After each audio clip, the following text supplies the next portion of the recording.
இன்றைய வேத வசனம் சங்கீதம் 128:2.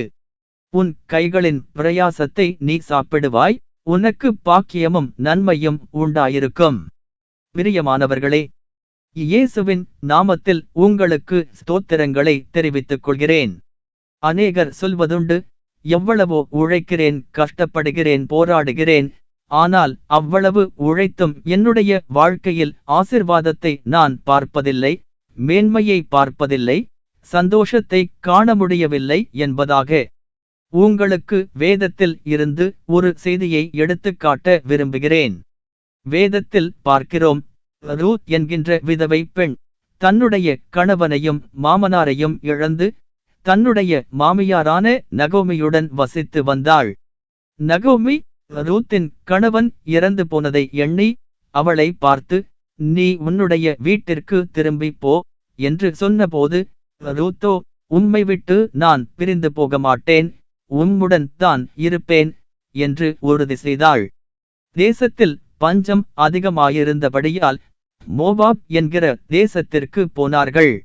அங்கு ஒரு நிலத்தில் மீதியிருந்த கதிர்களை எடுத்து வரும்படி ரூத் போனாள். அவள் மீதியான கதிர்களை எடுப்பதை பார்த்த அந்த நிலத்தின் உரிமையாளரான போவாஸ், அவள் யார் என்று வயலில் இருந்த கண்காணிக்கிறவனிடம் கேட்டு அவளுடைய நிலைமையை அறிந்து கொண்டான்.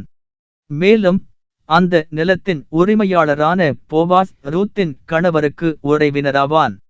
போவாஸ் ரூத்தின் கணவனுக்கு உறவினராய் இருந்தபடியாலும் ரூத்தின் கடினுழைப்பையும் தன்னுடைய மாமியாரான நகோமிக்கு கொடுத்த உறுதியையும் போவாஸ் நேசித்து ரூத்தை திருமணம் செய்து கொண்டான்.